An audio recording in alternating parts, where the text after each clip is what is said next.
So tonight we're still continuing this series on Sammaditthi Sutta, on right view.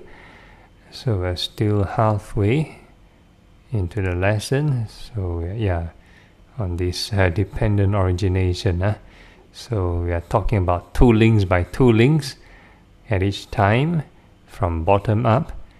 So we've covered clinging and craving last week. So today we are continuing with feeling. So if you look at the chart on the right, feeling is right at the middle, right before craving. Okay, so I'll just read through the sutta.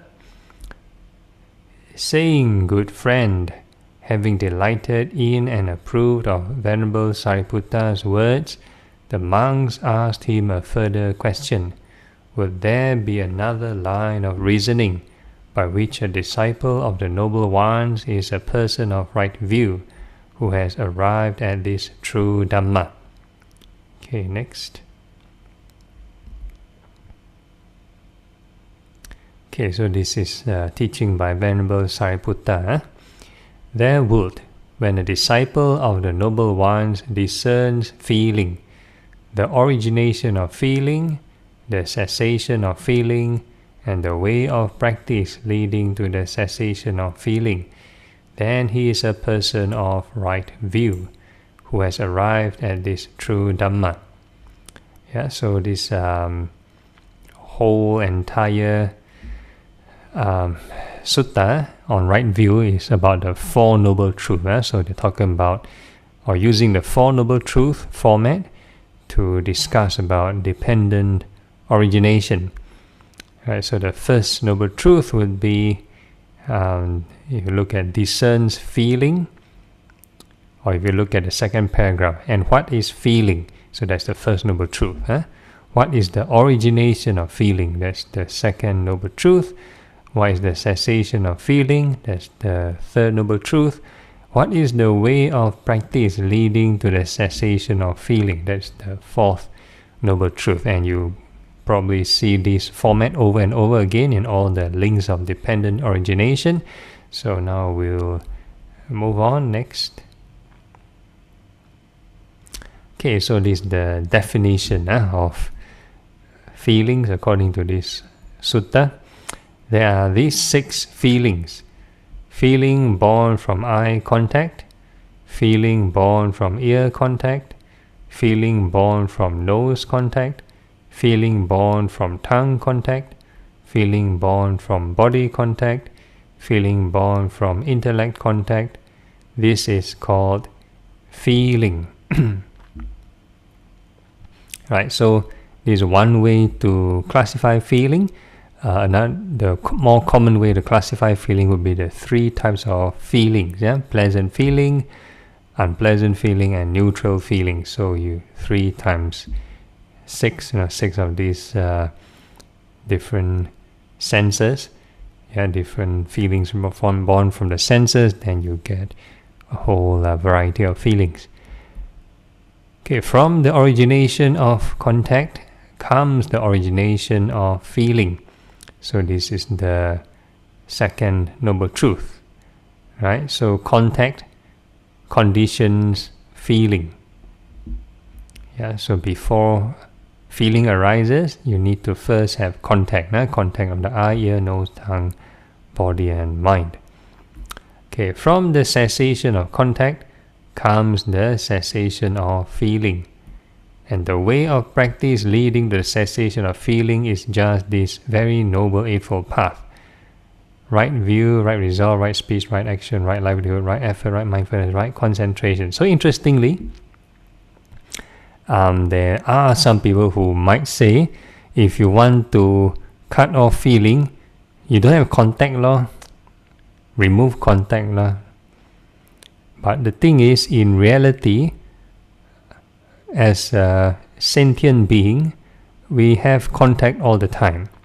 We need to see, hear, smell, think, taste, and touch. So it's quite impossible to cut off contact. So even if you close your eyes, the other organs are still working. The other organs are still working.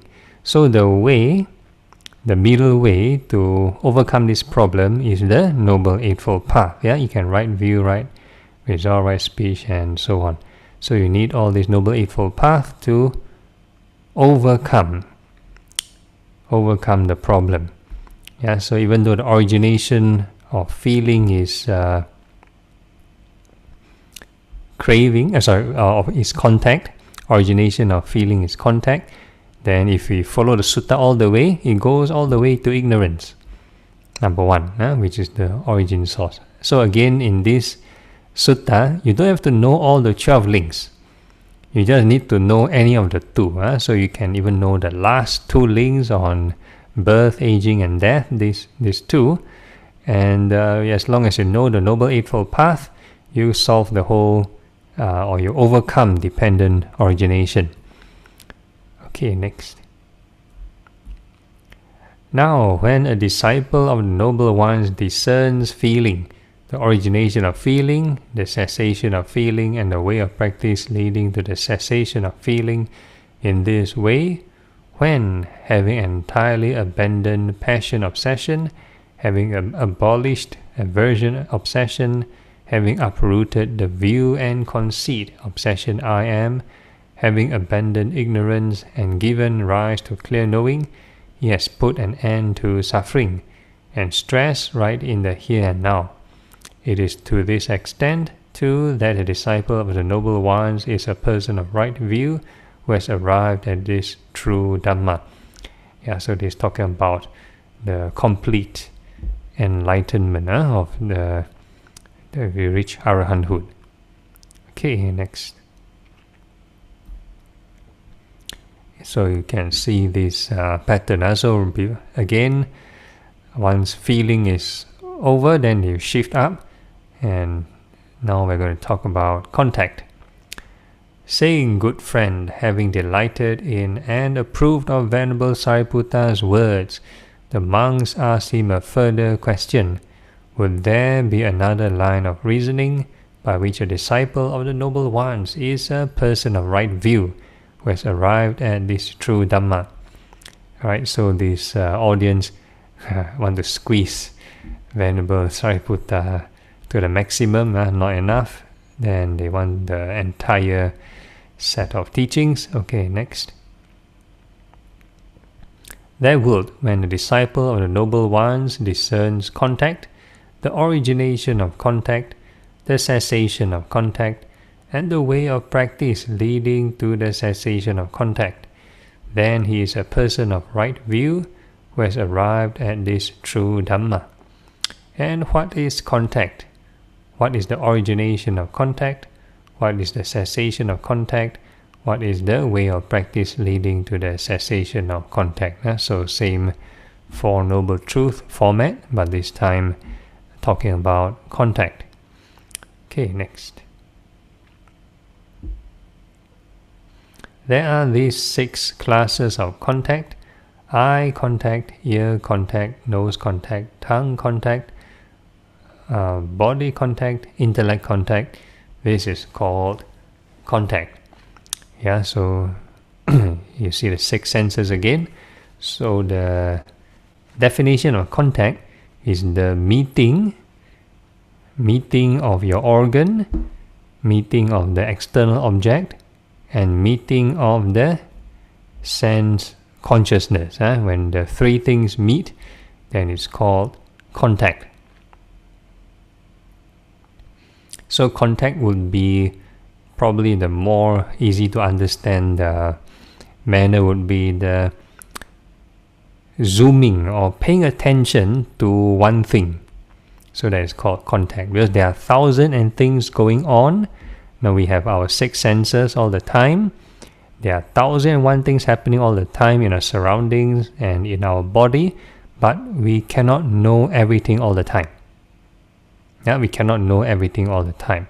So only through the meeting of the right conditions, when we kind of pay attention. For example, if you're paying attention to what I'm saying, so that's having ear contact. When your ear consciousness meet with the sound of the speaker, of my voice, then ear consciousness arises, right? Then the medium of the three things is called contact. And so when you're hearing my voice, you may not be paying attention to other things. So only when I stop talking, then you start to pay attention to other things. So you have other kinds of contact. So this is called one example of contact. Okay, from the origination of the six sense media comes the origination of contact. So that's the second noble truth. The six sense media conditions contact. So the six sense organs or the six sense bases are the prerequisite before contact. From the cessation of the six sense media comes the cessation of contact, and the way of practice leading to the cessation of contact is just this very noble eightfold path: right view, right resolve, right speech, right action, right livelihood, right effort, right mindfulness, right concentration.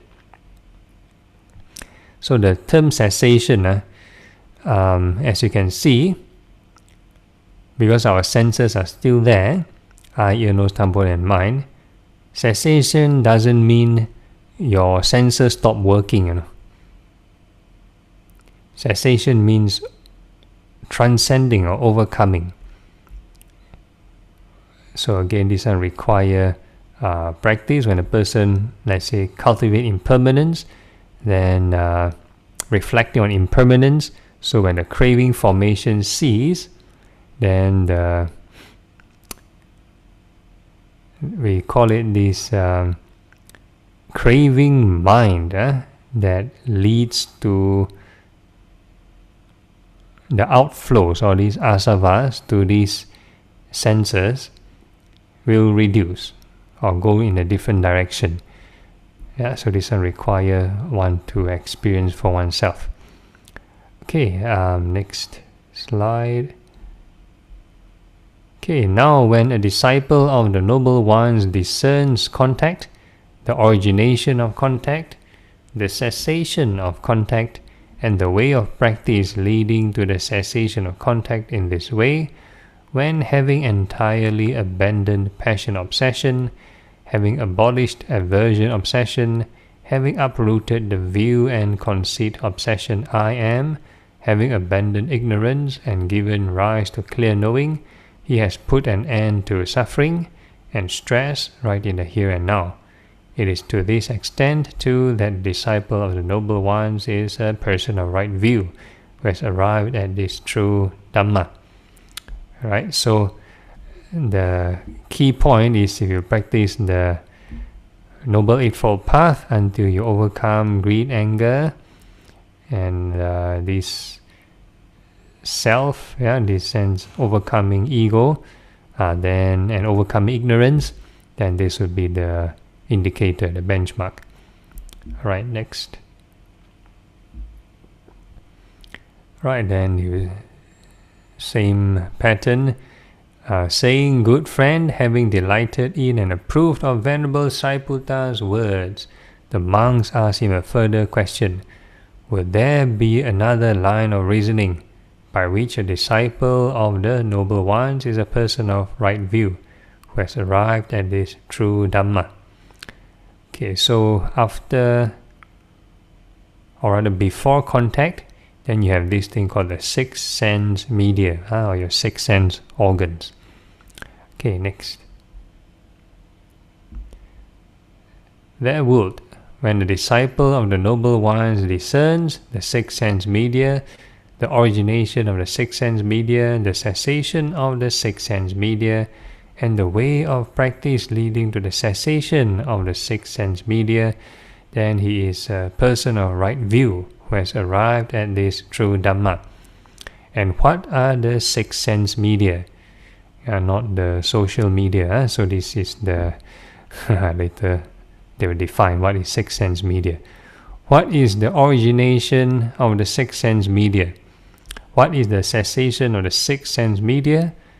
What is the way of practice leading to the cessation of the six sense media? Okay, Then now they're going to explain. Next slide.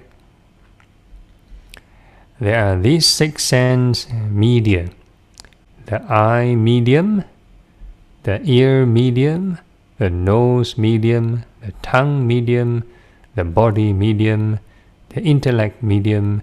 These are called the 6 sense media. Yeah, so the eye medium is your eye organ. The ear medium is your ears. Yeah, the nose medium would be your nose, obviously. The tongue medium, your tongue, for you to taste. The body medium would be for you to have the body contact, the sense of touch. And the intellect medium for you to think. So in this case, probably the human form, we'll probably say it's our brain. Yeah, maybe other beings, other structure, biological structure, they may not use the brain. Yeah. From this origination of name and form comes the origination of the 6 sense media. From the cessation of name and form comes the cessation of the 6 sense media. So the link before the 6 sense media is name and form, or mind and matter, name and form. And the way of practice leading to the cessation of 6 sense media is just this very noble eightfold path: right view, right resolve, right speech, right action, right livelihood, right effort, right mindfulness, right concentration. Okay, next slide. Now when the disciple of the Noble Ones discerns the 6 sense media, the origination of the 6 sense media, the cessation of the 6 sense media, and the way of practice leading to the cessation of 6 sense media in this way, when having entirely abandoned passion obsession, having abolished aversion obsession, having uprooted the view and conceit of obsession I am, having abandoned ignorance and given rise to clear knowing, he has put an end to suffering and stress right in the here and now. It is to this extent too that the disciple of the Noble Ones is a person of right view, who has arrived at this true Dhamma. Yeah? So enlightened being, a disciple, if they cease the 6 sense media, it doesn't mean they cannot see, cannot hear, cannot smell, think, taste, and touch. They still perform these functions. Yeah, so in order to truly understand cessation of all these things, you need to, the keyword is this one: abolish or abandon aversion and passion. Yeah, once you uproot all these conceit and all these defilement, then it's called cessation. So the definition of cessation is to give up craving, relinquish craving. So that's the definition of cessation. It is not to stop the function, not to stop the function of your organs. Okay, next. Okay, so we are moving pretty fast. So now it's name and form. Okay, saying, good friend, having delighted in and approved of Venerable Sariputta's words, the monks asked him a further question. Would there be another line of reasoning by which a disciple of the Noble Ones is a person of right view, who has arrived at this true Dhamma? So it's the same stock formula. Next. Okay, there would, when a disciple of the Noble Ones discerns name and form, the origination of name and form, the cessation of name and form, and the way of practice leading to the cessation of name and form, then he is a person of right view, who has arrived at this true Dhamma. And what is name and form? What is the origination of name and form? What is the cessation of name and form? What is the way of practice leading to the cessation of name and form? So again, he arranged according to the Four Noble Truths format. Next. Okay, so now he's going to define what is name and form. Feeling, perception, intention, contact, and attention. This is called name. So that's the mental aspect, name, nama, yeah? That's the mind aspect. So you can see feeling is the link that's after all this. The link after name and form. After name and form, then you have contact, then you have the six sense media, and then six sense media contact, and after contact you have feeling. So feeling is a few links after this name and form, but again feeling appears under name and form. So likewise, contact, you have perception, intention, contact, and attention. So contact again is right after these six sense media, then you have contact. So it's two links after this name and form. So you can see these links of dependent origination is not like totally chronological order. A lot of these processes, they are kind of intertwined. Okay, this is called name. Yes, Brutus, you have a question? No, not yet. Okay. The four great elements and the form dependent on the four great elements, this is called form. So the four elements are the earth, fire, wind, water elements. So we kind of frequently use it in our meditation routine. So together, this is called name and form. So they are dependent on each other. You cannot say form is one thing. You cannot like separate name and form. You cannot say form is one thing and you don't want to have name, and you cannot say you want to have name only and no form. They are both interdependent. When you pay attention to something, let's say even looking at the screen is a form. It's a solid object. Your screen or the light waves that appear, so it has certain shape. It's a kind of form. Then the mind needs to cognize. You need perception. This is what color is this object, what size, what shape. So it's called perception. So the mind perceiving that form, it's related.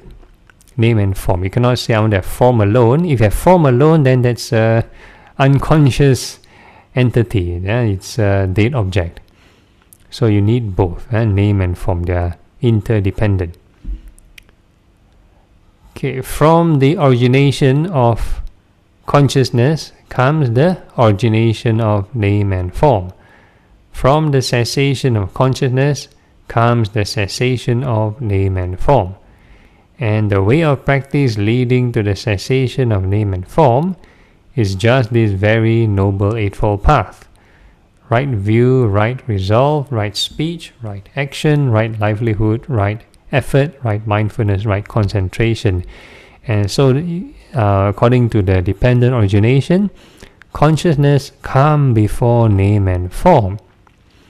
But name and form itself, the name or the mind aspect, comprises of consciousness. So attention is actually consciousness, the awareness of the object. So that is, or rather awareness of through the six senses. So that is consciousness. So all these 12 links are, in a way, some of them or a lot of them are quite intertwined, interdependent. Okay, next.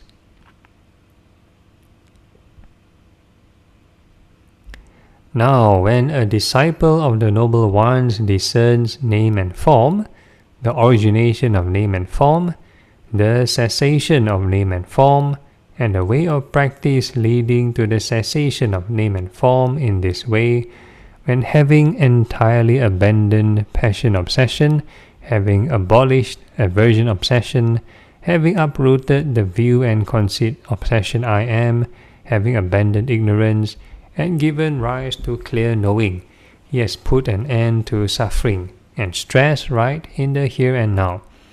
It is to this extent, too, that a disciple of the Noble Ones is a person of right view who has arrived at this true Dhamma. Yeah? So today we'll cover until here, name and form. So we have a few more links before we kind of complete this dependent origination. So basically the sutta is about to end. So if you have any suggestions for future topics to cover, you can suggest them. Or you have any questions regarding to this session, you can have this Q&A now. Anyone has any questions or suggestions? Yes, Happy? Then I'd like to ask about the one you... Find a comfortable sitting posture. Make sure your back is upright and the rest of the body relaxed.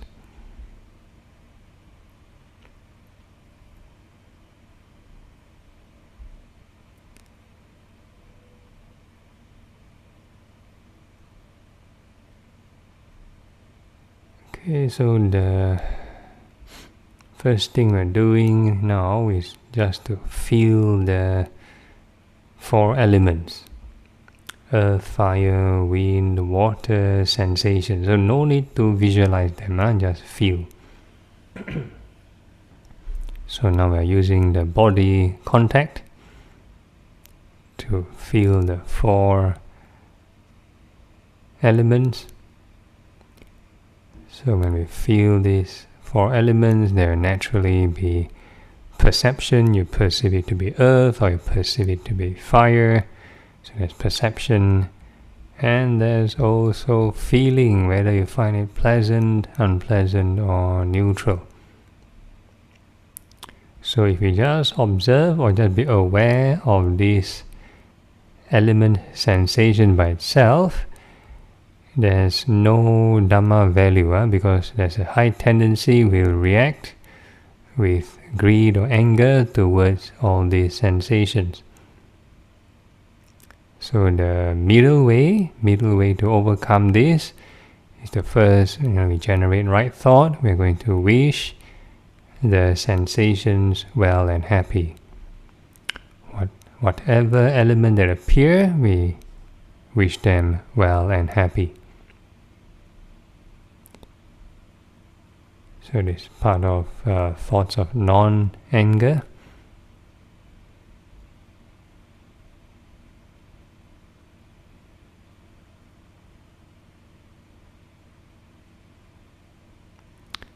And the repetition is called right effort. It's not just think one time well and happy, then you stop. Once you stop, then confirm the mind daydream.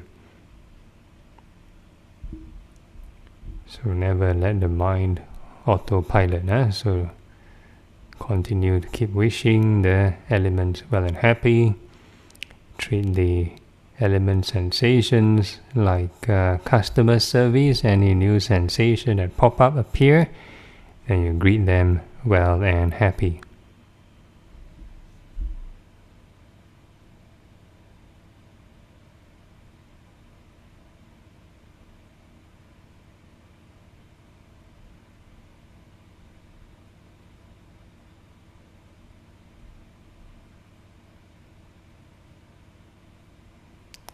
And the element sensation is part of mindfulness of the body. So you have mindfulness, you have right thought, right effort.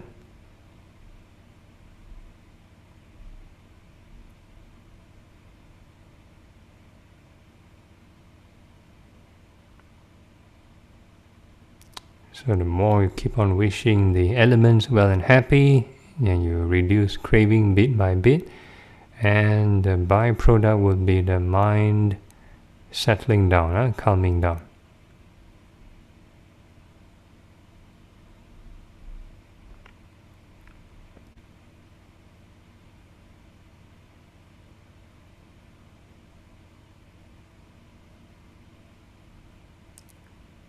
So if the more you meditate, the more stressful you get, the more anxiety or agitation, then something is wrong.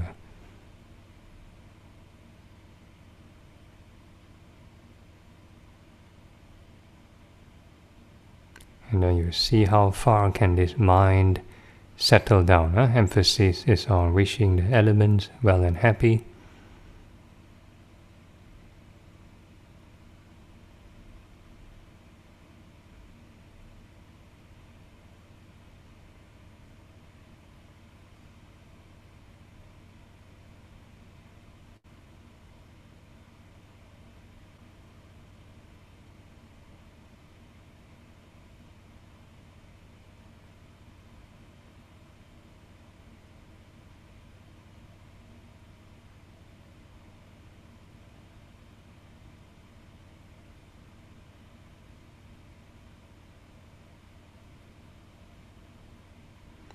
Okay, then it should settle to a certain, like a maximum limit, as though it cannot settle any further. And once you kind of reach this limit, we call this your neutral baseline state. So it's just a neutral state, no samadhi, no concentration, no nothing yet. So it is just a neutral state for your own reference and comparison. So you take note of this state of mind or this emotion. And now we are going to cultivate boundless loving kindness.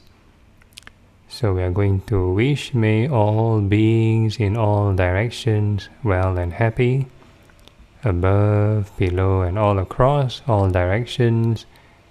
May all beings be well and happy.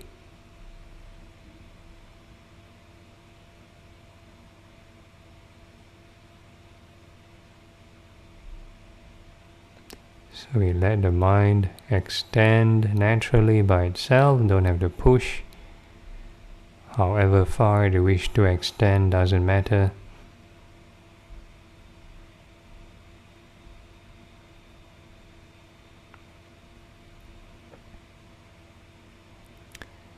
And in that widened area of attention, we are going to perceive all beings as the four elements.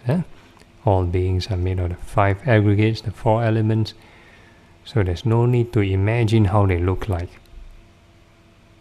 Try not to imagine anything. So we're just using your evidence. Whatever element appear, whatever sensation appear, we're just going to use that lowest common denominator as a representation for all beings. We are going to wish, may all beings be well and happy. Any element appear, may all beings be well and happy. New sensation appear, may all beings be well and happy.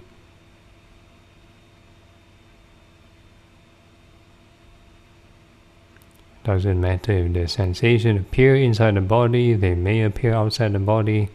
As long as you detect something, then you wish, may all beings be well and happy. So same right effort, keep on repeating.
Okay, so we keep on repeating, may all beings be well and happy. So if the conditions are right, you have the right thought, right effort and everything, then it will trigger this right concentration. So usually loving kindness may lead one to the first level of concentration, indicated by some increment in joy and happiness compared to the neutral baseline emotion from earlier.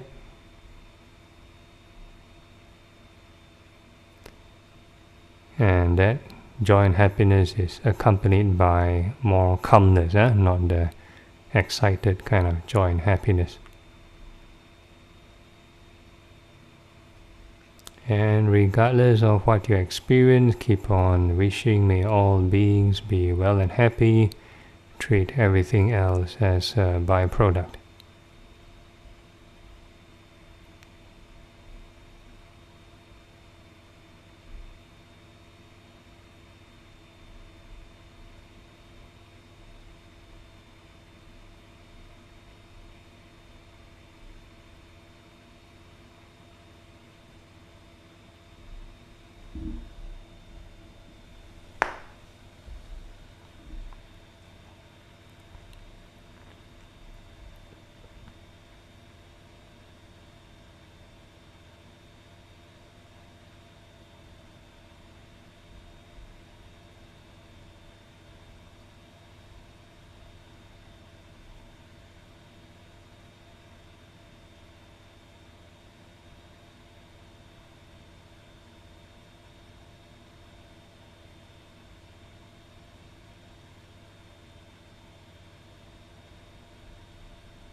Okay, then we are going to add some insight, some wisdom. We are going to reflect how to cultivate a more detached or unconditional kind of loving kindness. So every sensation that appears, we are going to mentally recite rising and passing. So this is the right thought to overcome greed.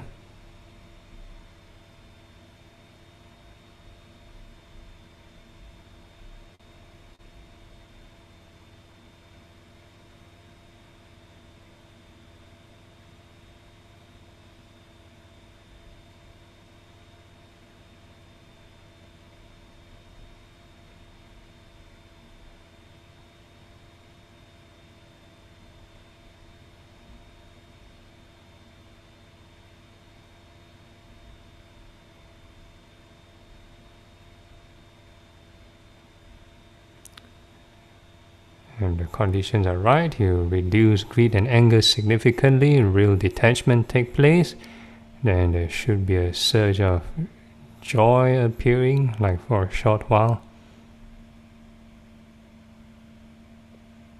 So it is just symptoms of detachment, so continue to just recite rising and passing.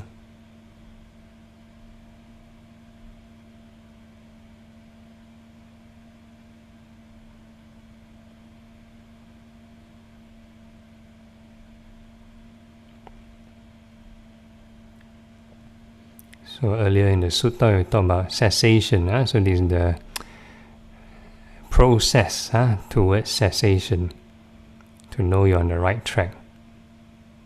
It is not avoiding, not blocking. So using the Eightfold Path, right thought and this right effort, you cease craving with this Noble Eightfold Path.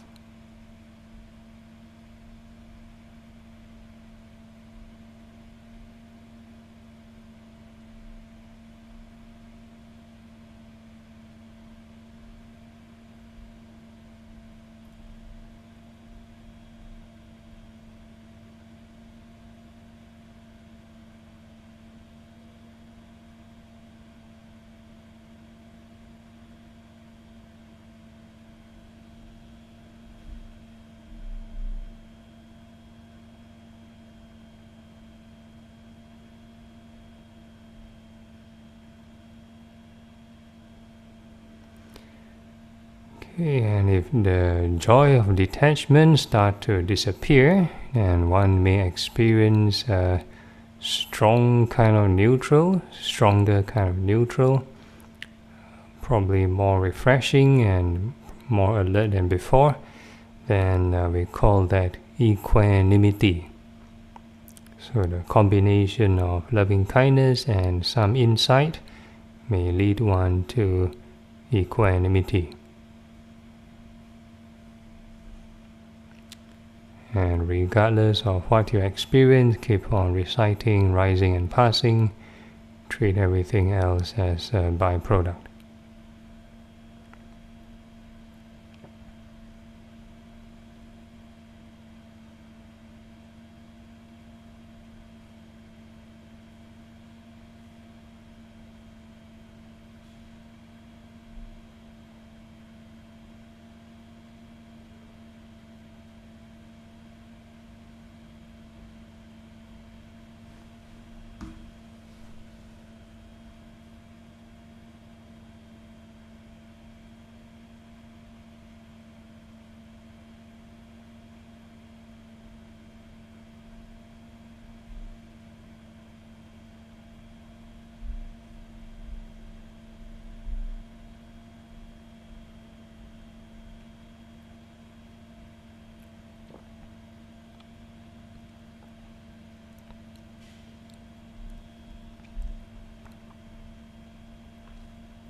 And now we are going to switch to the second sublime state, which is compassion. So for compassion, we are going to wish, may all beings be free from suffering. And using the same lowest common denominator, any sensation appear, we are going to wish, may all beings be free from suffering. Don't have to imagine any scenario. Conventional compassion, we will start to worry and plan how to help this person. Is this person okay? And if we overdo it, becomes suffering. Very draining. So now we stop doing that and we go back to the universal root cause. Clinging to the aggregates, to the elements is suffering. So any element appear, we are going to proactively keep wishing, may all beings be free from suffering. Don't go and create any story, no drama shows.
Okay, and if the conditions are right, you have the right thought, right effort, keep on wishing, may all beings be free from suffering.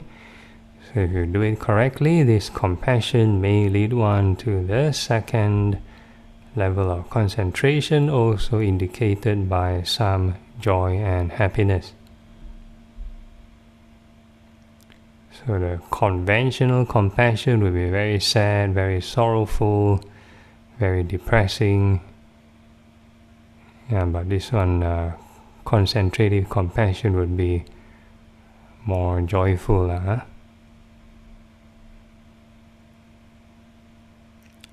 And regardless of what you experience, keep on wishing, may all beings be free from suffering. Treat everything else as a byproduct.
Okay, and now we're going to switch to the wisdom portion. We're going to reflect how to overcome suffering, which is to learn to let go of clinging to the elements, to the aggregates. So whatever sensation appear, we're going to recite, rising and passing.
And if the joy of detachment start to disappear instead of the strong, neutral feeling from previously, This time round it should feel more blank. Yeah?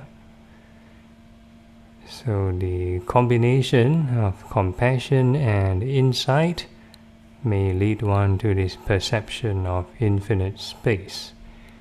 So very spacious, very blank kind of experience.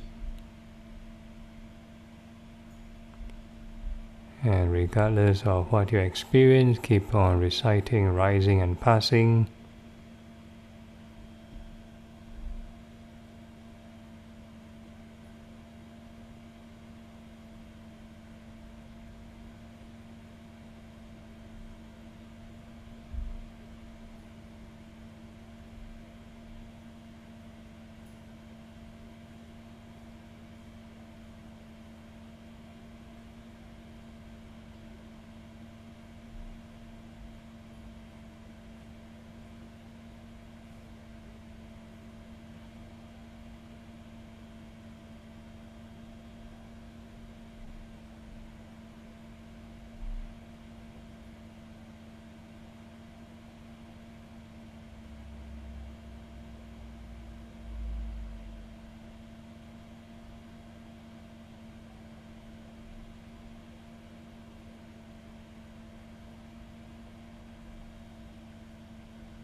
Okay, then we move on to the third sublime state, which is appreciative joy.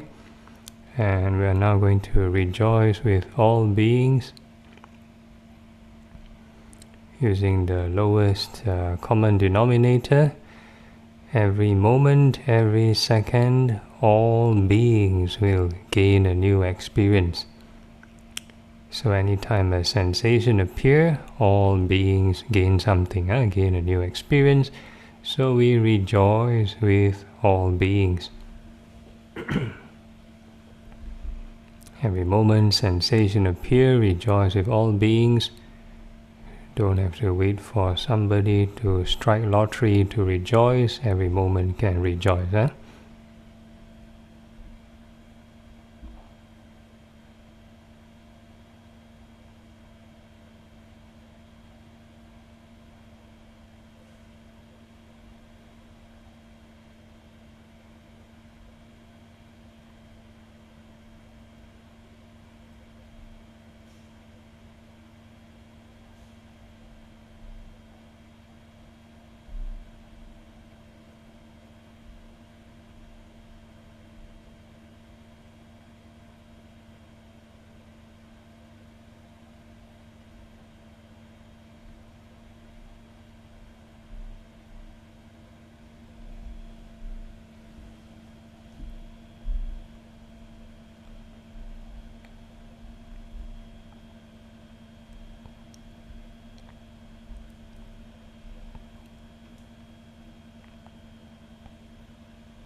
Okay, and if the conditions are right, keep on rejoicing of all beings. This appreciative joy may lead one to the third level of concentration, indicated by the emotion of happiness.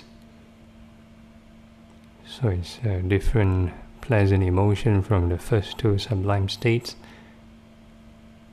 And regardless of what you experience, keep on rejoicing with all beings.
And we're going to switch to the inside portion. So we're going to reflect that all beings will eventually be separated from what they have achieved.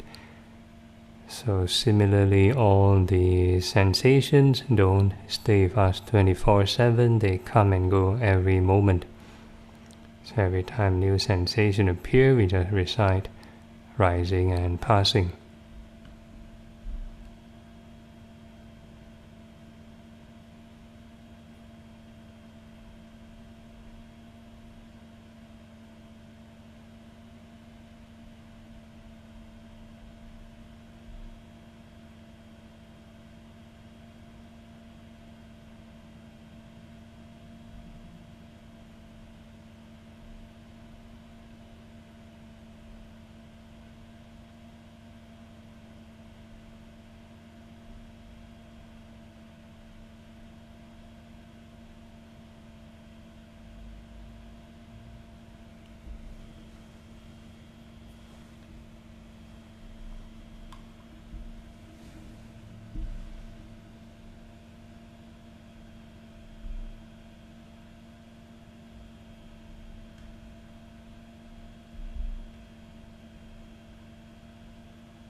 And if the joy of detachment starts to disappear, instead of the blank experience from previously, this time around it should feel the opposite, a sense of fullness. So the combination of appreciative joy and insight may lead one to this perception of infinite consciousness, as though the sense of self has merged with the entire surroundings.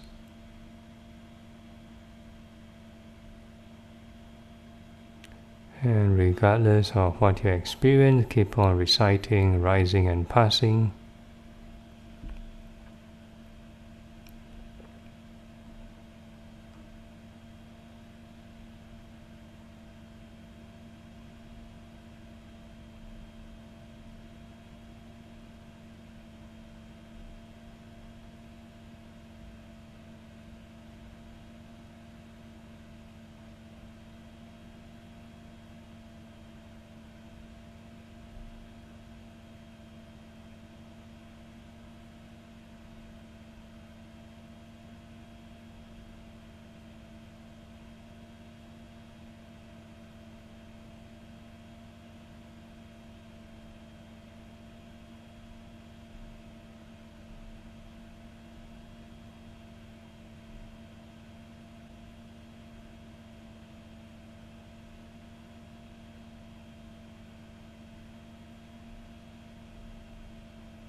And now we're switching to the fourth sublime state, which is equanimity.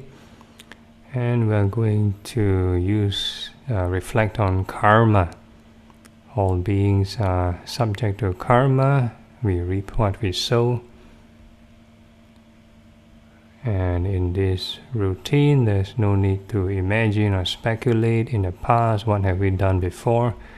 We just use the four-element sensation. Whatever element or sensation appear, we don't really have a choice. It's actually old karmas ripening, past karmas ripening. They have their origin story, why it happened, but we do not need to know the story. We just need to acknowledge karma's ripening.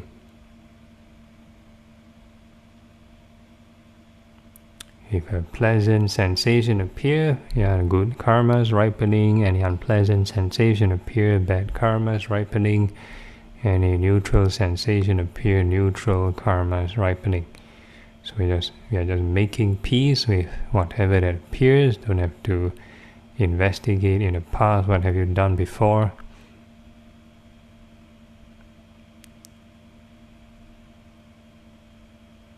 So in short, we just recite karma's ripening.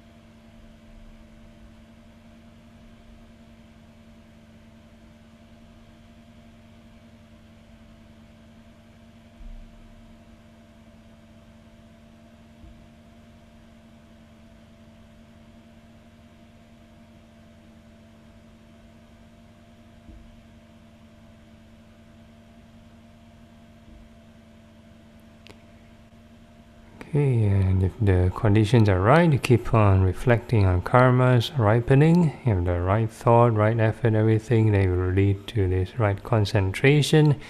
So this reflection of karma's ripening may lead one to experience this strong neutral feeling again, which is equanimity. That's the indicator for the fourth level of concentration. No more joy, no more happiness.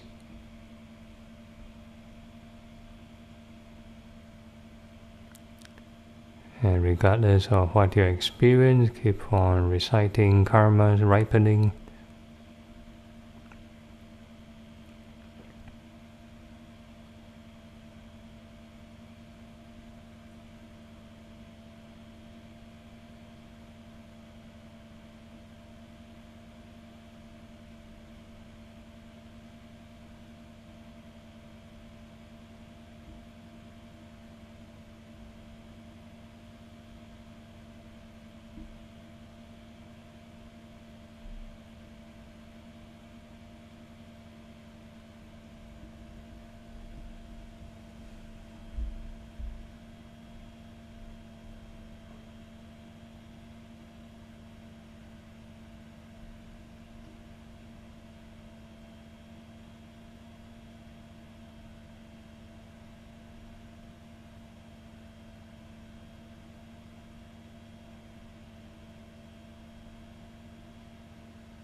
And before we conclude the session, same gentle reminder: in all activities, whether we're standing, sitting, walking, or lying down, we can maintain the sublime states or be mindful of impermanence. And with that, we can gently open our eyes, formally end the session, informally generate right thought. Okay, any